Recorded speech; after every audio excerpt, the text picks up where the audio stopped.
Tiene ahí Salmo 111, versículo 10, ¿qué dice? 10.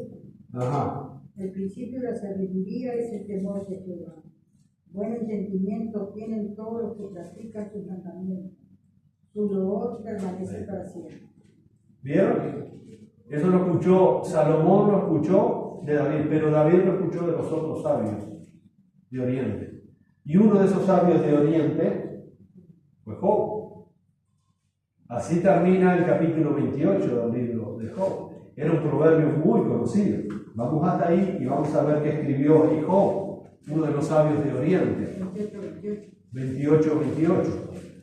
Lo tiene allí, Ana, léalo. Y dijo al hombre: he aquí que el temor del Señor es la sabiduría, y el apartarse del mal la inteligencia. Ahí está, perfecto. Y dijo al hombre: he aquí, el temor del Señor es la sabiduría. El temor del Señor es la sabiduría. Pero notemos el detalle también ahí del Salmo 111 que leímos recién. Cuando se obedece, cuando se practica la palabra de Dios. Miren el resultado que viene a consecuencia de obedecer la palabra del Señor. Dice ahí: buen entendimiento tienen todos los que practican sus mandamientos. Buen entendimiento tienen los que obedecen la palabra de Dios. Y los que no obedecen la palabra de Dios, lo escuchan y lo obedecen, ¿qué pasa? Entonces, a las pruebas me remito. Para muestra basta un botón, como dice el dicho criollo. Entonces, el sabio, hermanos, es aquel que obedece, no el que conoce. Yo le puedo citar así muchas personas que conocen la Biblia, pero no están obedeciendo. ¿Cómo están viviendo esos creyentes? Que hoy, porque no han querido, porque no se los ha antojado, han podido estar, pero no han querido. Más allá de la excusa que tengan de fulano, de mengano, eso a Dios no le hace nada. Son excusas simplemente. Nosotros somos especialistas en las excusas, pero yo no los veo acá. Entonces andan, esos creyentes sabiamente no andan como necios. Y un necio no puede ser luz y sal ahí afuera. Por eso nosotros debemos de adquirir sabiduría, porque sin sabiduría de Dios no alumbramos a las tinieblas. Por eso Pablo dice, aprovechando bien el tiempo, porque los días son malos. Entonces, andando neciamente, no alumbramos las tinieblas, no somos sal para nadie. Hermanos, tenemos que vivir sabiamente, tenemos que radiar la luz del Evangelio. Entonces, sin una profunda reverencia hacia nuestro Creador y un temor a ofenderle, carecemos de sabiduría. Carecemos de sabiduría. Si no hay un temor, hermanos, de ofender a Dios, de fallarle a Dios, de desobedecerle a Dios, yo no lo veo eso últimamente. Tenemos que tener cuidado porque nuestra conciencia se empieza a endurecer cuando no nos cuesta nada temer al Señor, cuando no nos cuesta ningún tipo de temor a las consecuencias de habernos revelado ante la voluntad del Señor. Entonces, eso es un síntoma que carecemos de sabiduría. Y gente que ha perdido el temor del Señor, le da lo mismo las cosas del Señor. Entonces, carecemos de sabiduría. Sin temor de Dios, no hemos ni siquiera empezado. ¿Por qué? Porque el principio de la sabiduría es el temor de Jehová. Ni siquiera hemos empezado a ser sabios y el temor de Dios se ha perdido. Y es lamentablemente, hermano, que la cristiandad de nuestros días ha perdido el temor de Dios. Las cosas que se ven, que se escuchan en muchas iglesias es increíble. Y la falta de reverencia de muchos creyentes a la palabra de Dios es increíble. No hay temor de Dios, por lo tanto la iglesia no anda sabiamente. No anda sabiamente, porque el principio de la sabiduría es el temor de Jehová, es honrar al Señor, es tratar de agradarle a Él, de no fallarle al Señor. Entonces, si perdemos el temor adecuadamente que debemos de tener al Señor, debemos de volver en arrepentimiento al Señor y comenzar otra vez a cultivar ese temor del Señor. Sin temor del Señor no hay sabiduría para nadie. Si hemos perdido el principio, si hemos perdido el temor al Señor, entonces debemos de confesar ese pecado y que el Señor nos restaure y comenzar entonces a vivir ese principio. ¿Por qué? bueno, hermanos, porque ahí en Proverbios capítulo 15, versículo 33, miren lo que dice Salomón allí. Proverbios 15, 33.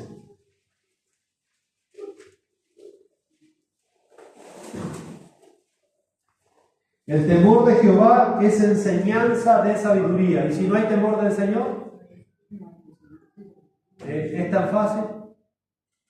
Es el temor al Señor el que nos lleva a la sabiduría del Señor. El temor de Jehová es enseñanza de sabiduría. Uno puede enseñar, tener una doctrina, ser un teólogo, rajarme la garganta predicando 2 o 3 horas. Pero si en el creyente que está escuchando no hay temor de Dios, entonces el problema ya no es el predicador ni nada, el problema es mi corazón, que no hay temor del Señor. Porque cuando Cristo predicó no se convirtieron todas las personas, y Cristo, la predicación de Cristo era perfecta. Cuando Pablo predicó tampoco. Pero si no hay temor de Dios, lo que va a producir eso en mi vida es el temor del Señor. Ese temor reverente, de agradarle, de cómo son las cosas. Dice, y la honra precede a la humildad. El temor de Jehová es enseñanza de sabiduría, y la honra, es decir, cuando nosotros somos temerosos de Dios, la sabiduría de Dios nos va a honrar. Nos va a poner ahí donde Dios nos quiere y vamos a hacer los instrumentos que Dios tiene para cada uno de nosotros. Nos va a honrar la sabiduría del Señor. La necedad hace todo lo contrario, nos aleja de Dios. No solamente deshonramos a Dios, sino que estamos deshonrándonos nosotros mismos. Entonces, mis hermanos, nosotros debemos continuamente mantener nuestra mirada centrada en Dios y su verdad para adquirir esa sabiduría, con un temor reverente al Señor. No podemos desviar, no nos podemos desenfocar de Dios y de su verdad. El Señor está orando en Juan, Evangelio de Juan, capítulo 17, versículo 17, y recuerdan allí cuando el Señor dice, Padre, santifícalos en tu verdad. Tu palabra es verdad. La palabra de Dios, hermano. La palabra de Dios. Eso es fundamental para adquirir sabiduría. Entonces, meditar en lo que la palabra de Dios nos enseña acerca de este Dios glorioso, este Dios que es la fuente de la sabiduría, que Él mismo nos da, ese meditar en la palabra de Dios, ese tener conciencia de quién es Dios. Por ejemplo, Dios es nuestro creador, nos creó para sí mismo, el Señor. Él nos creó para que viviéramos para Él, para cumplir su voluntad. La Escritura dice que los ojos del Señor están sobre nosotros. La Escritura nos dice que Dios es soberano y Él determina nuestros pasos, y cuando Él determine volveremos al polvo, nos iremos de este mundo. Cuando Dios así lo determine, Él es un Dios soberano. Y esto a su vez, el meditar en estas cosas, que Dios es nuestro juez, que Dios es el Dios soberano, eso va a fomentar un temor reverente a Dios, que Dios no es un títere, que Dios no es un mesero que anda a las iglesias suplicando a ver qué quiere, que Dios no es un mozo a la carta. Eso se ha inventado la fe apóstata, un Jesucristo que es un títere, que es un peluche, que es un felpudo, que me limpio mis penas y después me voy a vivir la vida loca, y cuando lo preciso vengo corriendo al felpudo de Jesucristo. No, ese no es el Cristo de la Biblia. Eso no cultiva temor ni santidad en los creyentes. Cuidado, Jesucristo es el Rey de Reyes y Señor de Señores. Él es el Alfa y el Omega, el primero y el último. Él es Dios Todopoderoso.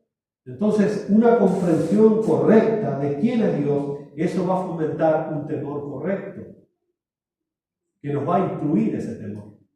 El temor correcto de Dios, como leímos en Proverbios 15:73, nos va a instruir. Si yo no tengo ese temor, tampoco voy a tener esa instrucción que viene de Dios. Entonces debemos meditar, hermanos, en que un día tendremos que dar cuenta delante de Dios. Recuerda que la vida se va muy rápido y un día tenemos que dar cuenta delante de Dios. Recuerda Hebreos 9:27, que está estipulado por Dios, está determinado por Dios que las personas mueran y después el juicio. Entonces eso nos hace meditar muchísimo. Nosotros, que somos creyentes, por gracia hemos recibido el perdón de todos nuestros pecados. Romanos 8:1 dice que no hay condenación para los que están en Cristo Jesús. No hay problema en ese sentido.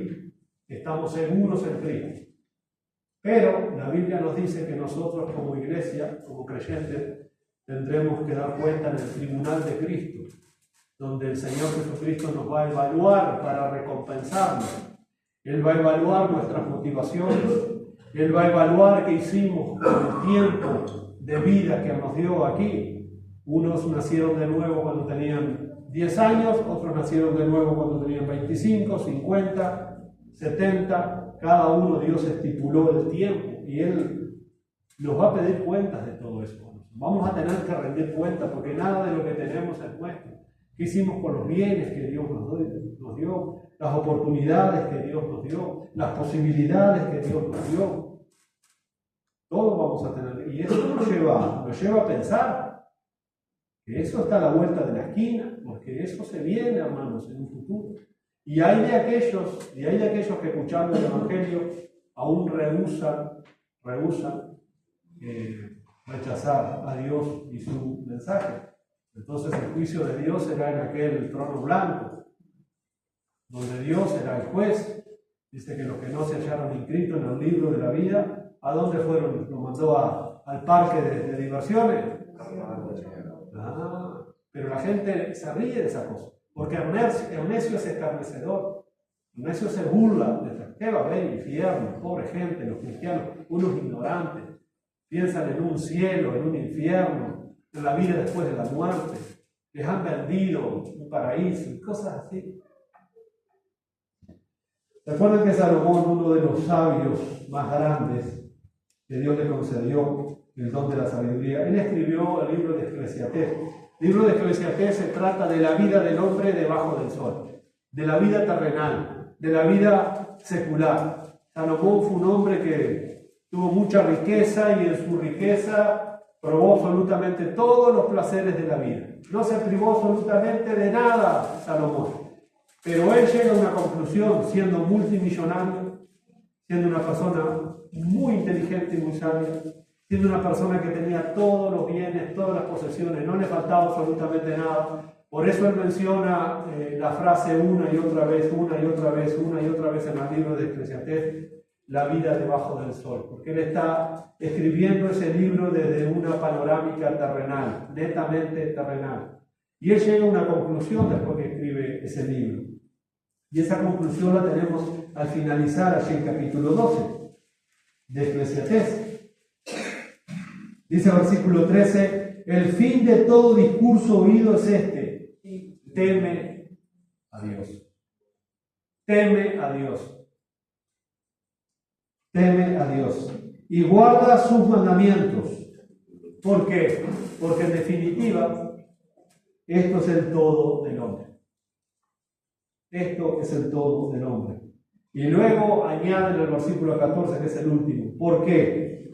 Porque Dios traerá toda obra a juicio, juntamente con toda cosa encubierta, sea buena o sea mala. Dios va a pedir cuenta a su criatura. Dios va a pedir cuenta al hombre que se ha engrandecido, que se ha creído Dios. Ahora andan pensando que van a poblar Marte. Mire, eso sí que hay que estar. Van a poblar Marte y van a hacer ellos mismos van a crear a Adán y Eva allá en Marte y van a hacer una tierra nueva allá, sin los problemas de la tierra, ¿no? Pero miren el diablo, las cosas que le pone esto. Profesando ser sabios se hicieron necios. No puede, ¿sabe qué? No puede ni con la gramilla de la casa esa gente combatir la gramilla de la casa y quiero poblar Marte y hacer ellos la vida allá, porque ahora como ya tienen el genoma humano todo según ellos lo tienen todo descifrado, ellos pueden crear vida ahora.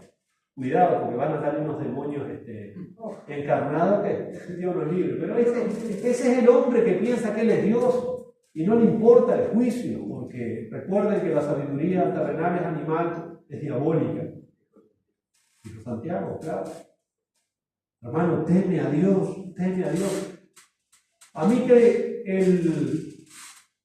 el mundano, digamos, el inconverso no tema a Dios, no me llama la atención. Si uno le habla y se le ríe, no me llama la atención. Pero sí tiemblo cuando aquellos que se dicen ser cristianos no temen a Dios. Ahí sí que tiemblo.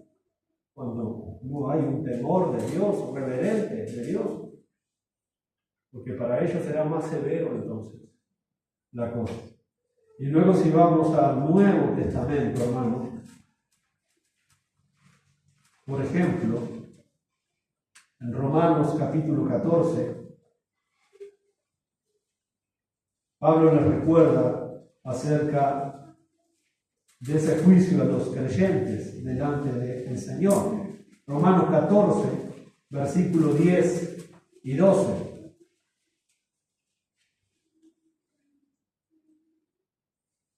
Lo encontramos para que usted también lo marque o lo lea allí. Versículo 10 dice: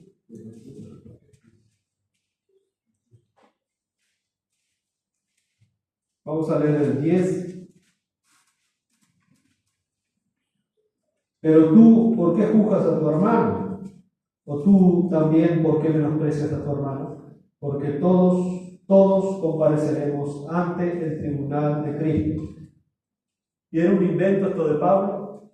Está citando, hermanos, aún la escritura en el Antiguo Testamento. Dice, porque está escrito, vivo yo, dice el Señor. Es decir, el Señor está jurando por Él mismo porque no hay otro por quien jurar, no hay otro mayor por quien jurar. Él está jurando por sí mismo, el Señor, que ante mí se doblará toda rodilla y toda lengua confesará a Dios. De manera que cada uno de nosotros, y está hablando de cristianos, cada uno de nosotros, los creyentes, dice, dará a Dios cuenta de sí. Dice, así que ya no nos juzguemos más los unos a los otros, sino más bien decidid no poner tropiezo u ocasión de caer al hermano. Yo sé y confío en el Señor Jesús, que nada es inmundo en sí mismo, mas para que el que piensa que algo es inmundo, para él lo es. Recuerde que acá se estaban juzgando y se estaban condenando los unos a los otros por el tema de la comida, por el tema de los alimentos. Y sin embargo Pablo dice, no vayan por ese camino de juzgarse los unos a los otros. El que juzga es el Señor. Nosotros lo que vamos a tener que hacer es dar cuenta delante del Señor. ¿Se acuerdan que Jesús dijo, cualquiera que le diga fato, racá, a su hermano, racá, en el arameo, racá, es cabeza de chorrito, cabeza hueca, dice, será merecedor del fuego del infierno. Cuanto más juzgar deliberadamente. Por eso hay que ser sabio para juzgar, hermano, no juzgar tampoco a la ligera y no condenar. Impresionante. Y luego si vamos a 2 Corintios, otro pasaje muy conocido, escrito también por el apóstol Pablo, 2 Corintios, capítulo 5, versículo 10. Porque es necesario que todos nosotros, está hablando en el contexto a una congregación cristiana, es necesario que todos nosotros, los creyentes, comparezcamos ante el tribunal de Cristo, el tribunal de Cristo. Cristo nos va a evaluar para darnos recompensas. Yo no me quiero avergonzar el día que esté frente a Cristo. Pero estoy seguro que muchos van a agachar la cabeza y van a ser salvos como por fuego. Por eso Pablo dice, cuidado como está construyendo alguno, con pasto seco, con hojas, con hojarasca, porque el fuego del Señor lo probará. Y ahí el fuego del Señor, hermano, porque algunos dicen, ¿cómo el fuego del Señor? Si el fuego del Señor es para los incrédulos, y Pablo está diciendo que los creyentes, Pablo está usando ahí un lenguaje metafórico. El fuego del Señor será el escrutinio santo de la mirada de Dios hacia nuestras intenciones y hacia nuestras obras. Ese es el fuego que probará nuestras obras. El juicio escrutador de la mirada del Señor a nuestra vida, a nuestras obras, a nuestras palabras, a nuestros actos. El Señor lo va a decir. Acá nadie puede decir con qué intención estamos haciendo las cosas, pero en aquel día el Señor va a decir, no, la intención que vos tuviste aquel día fue sacarle plata a la gente. La intención que vos tuviste aquel día que te paraste en el púlpito fue porque quería que te aplaudiera la gente. Y se quema todo delante del Señor. No hay recompensa. Acá nos aplaude la gente y nos chifla y nos tiene allá arriba. Y a muchos el Señor le va a decir que no fueron cristianos nacidos de nuevo. Mateo 7, 21 al 23. Apartado de mí, hacedores de maldad, nunca los conocí. ustedes van para allá, para el otro juicio, ante el gran trono blanco. Acá es para mis ovejas, yo las voy a galardonar y les voy a dar el premio que se merecen. Pero algunos no van a tener premio, van a ser salvos como por fuego, se va a quemar todo. La vida fue un enchastre como cristianos. Nunca se sometieron, nunca obedecieron, nunca fueron temerosos de Dios, vivieron a su manera, fueron salvos por gracia. El Señor va a decir, pasar,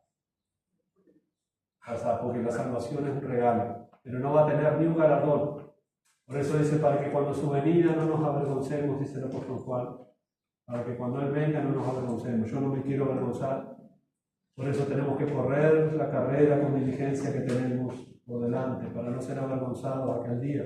Pablo en su conciencia sabía que había vivido la vida cristiana como el Señor le agradaba. Por eso dice, he peleado la batalla, he corrido la carrera, he guardado la fe, ahora me espera la corona de vida. Pablo sabía que el Señor lo iba a coronar aquel día. Luchó hasta lo último. Sí, con sus errores y sus cosas, como la tenemos todos, porque Pablo no fue un hombre excepcional. Pablo no fue un hombre, sino que fue un hombre como nosotros que se entregó 100% a Dios. Y aún la sabiduría que tuvo el apóstol Pablo, Pedro nos dice en su segunda carta, capítulo 3, versículo 15, cuando Pablo escribió cosas muy profundas, según la sabiduría que Dios le dio a Pablo, dice el apóstol Pedro. No era que Pablo era un bocho, no, se le dio sabiduría a Pablo. Pablo fue un instrumento de Dios para establecer la fe cristiana, principalmente entre los gentiles, entre los que no eran judíos. Pero a él se le dio. ¿Quién le dio? ¿Los méritos personales de Pablo? No. ¿Cómo adquiero sabiduría? ¿Porque yo soy más bicho que los otros? No, hermano. No la obtenemos con una fuerza personal. Dependemos de Dios para adquirir esta sabiduría. Pero recordemos esto que es fundamental.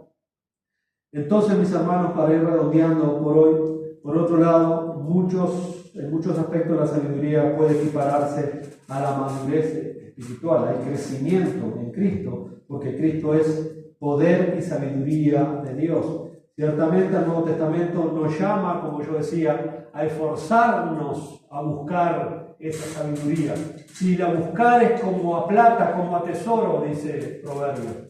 Pero recuerda, hermanos, recuerden que no es un mérito personal, sino que es un regalo de Dios. ¿Cuándo? Cuando yo la estoy buscando. ¿Cómo la estoy buscando? En primer lugar, y este es el primer punto de este sermón, en el primer lugar es anhelarla y pedirla en oración, en ruego. ¿Cuándo fue la última vez que usted ha rogado por sabiduría y conocimiento? Pero no por un tema en particular, sino para su propia vida práctica. Para ser un mejor hermano, para ser un mejor padre, un mejor esposo, un mejor vecino, un mejor abuelo, un mejor primo, un mejor hermano. Sabiduría. No es un mérito personal. Si usted tiene sabiduría, es porque el Señor se la está dando. Porque Él es la fuente de esa sabiduría. Ninguno de nosotros, aún como yo citaba recién el apóstol Pedro, reconoce que Pablo tenía una sabiduría extraordinaria, pero no era por mérito de Pablo, sino que el Señor se la había concedido. Y vaya que Pablo oraba por sabiduría, hermano. Tenemos ejemplos en la Escritura de cómo Pablo oraba por sabiduría. Y eso nosotros también, cuando hay temor de Dios, uno no quiere equivocarse. Señor, será esta tu voluntad, danos sabiduría, guíanos, Señor. Y esa sabiduría muchas veces, como vamos a ver más adelante, se va a revelar en principios prácticos de la Escritura. Si yo no conozco la Escritura y si no interpreto correctamente la Escritura, y ese es el segundo punto. El primer punto, ¿cómo adquirir sabiduría? La tengo que desear, la tengo que anhelar. Si no tengo deseos, entonces tengo que empezar a pedir a Dios deseos por adquirir sabiduría. Recuerdan Filipenses capítulo 2, versículo 13, que es el Señor el que pone en vosotros así el querer como el hacer por su buena voluntad. Es el Señor que empieza a poner ese deseo, que necesitamos más sabiduría, hermano. Necesitamos, porque si no la necedad nos pasa por encima. Cuando queremos acordar nos pasa lo que le pasó a Salomón, lo que les ha pasado a tantos hermanos que han dejado de andar en sabiduría y andan neciamente. Por eso Pablo dice, tengan cuidado, presten atención de cómo andan, sean diligentes.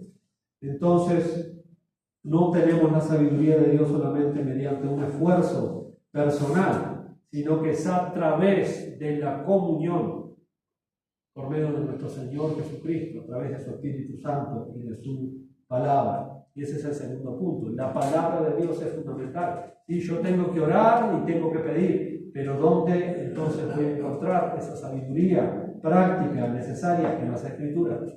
Dios me la va a dar. ¿Cómo me la va a dar? Cuando escudriño las Escrituras, cuando tomo en serio las Escrituras, cuando medito en las Escrituras y pongo mi vida, no la del hermano, mi vida. Cuando yo leo la Biblia, la leo para mí. Y la Biblia me corrige a mí porque es un espejo. Yo no miro la Biblia y miro el hermano, no, la estoy leyendo para mí. Ella me convence a mí, ella me redarguye a mí. Lo que tengo que cambiar, lo que tengo que dejar, lo que tengo que obtener, la Escritura.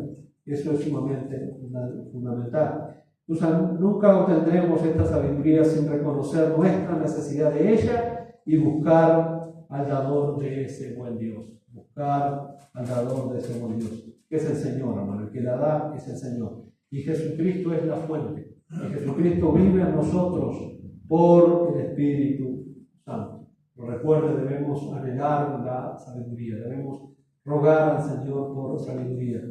Y quiero terminar por hoy, porque ya se ha ido como una hora más o menos, ¿no? Sí. Faltan 4 minutos para una hora. Bueno, vamos a terminar estos 4 minutos con este pensamiento que escribió un hermano hace muchísimos años. Y él ya veía, ¿no?, esa falta de sabiduría práctica en las iglesias. Y él dice, pienso que los cristianos, incluyéndome a mí, y miren qué sabiduría era este hermano cuando escribe esto, pienso que los cristianos, incluyéndome a mí, a menudo no oran por la sabiduría como deberían. Sí, de vez en cuando oramos fervientemente para pedir orientación y sabiduría en la toma de decisiones, pero imploramos a Dios que nos dé un corazón sabio cuando no hay que tomar decisiones cruciales. ¿No deberíamos pedir continuamente la sabiduría y la comprensión divina para que Él responda a nuestras oraciones y nos prepare tanto para las deliberaciones más mundanas y cotidianas como por las crisis repentinas que exigen decisiones urgentes y que pueden alterar la vida? Sin duda. Este es un ámbito al que se aplica el mandato del apóstol Pablo en 1 Tesalonicenses 5:17, donde dice, orar sin cesar, incluyendo orar por sabiduría sin cesar. Nadie puede faltar un día, hermanos, en nuestras oraciones sin pedir a Dios sabiduría para ese día. Porque si hay algo que yo voy a precisar mañana, pasado y hasta que Cristo venga, es esa sabiduría de Él, hermano. Sin la sabiduría de Dios yo meto la pata hasta el cogote. Digo cosas que no tengo que decir. Hago cosas que no tengo que hacer. Voy a sitios que no tengo que ir. Sin la sabiduría de Dios. Por eso está incluida la oración. Orar sin cesar. La oración humilde y constante en la que nos apoyamos decididamente en Dios indica que no nos estamos apoyando necesariamente en nuestro propio entendimiento. Repito esta frase y con esto termina el hermano aquí. La oración humilde y constante en la que nos apoyamos decididamente en Dios indica que no nos estamos apoyando neciamente en nuestro propio entendimiento. Y acá está citando Proverbios capítulo 3, versículo 5. ¿Qué dice Proverbios 3, capítulo 3, versículo 5? Fíate del Señor de todo tu corazón y no te apoyes en tu propia prudencia. Cuidado, hermano, porque nosotros somos muy dados a eso. Fíate del Señor de todo tu corazón y no te apoyes en tu propia prudencia. Nosotros fallamos. Y en segundo lugar, en primer lugar, orar, desearla y orar la sabiduría. Y en segundo lugar, empezar a extraer de la bendita Escritura. Pero esto lo vamos a ver con la ayuda del Señor el domingo que viene. Dios mediante. Amado Padre, te damos gracias por tu palabra en esta hora. Gracias, Señor, porque ella es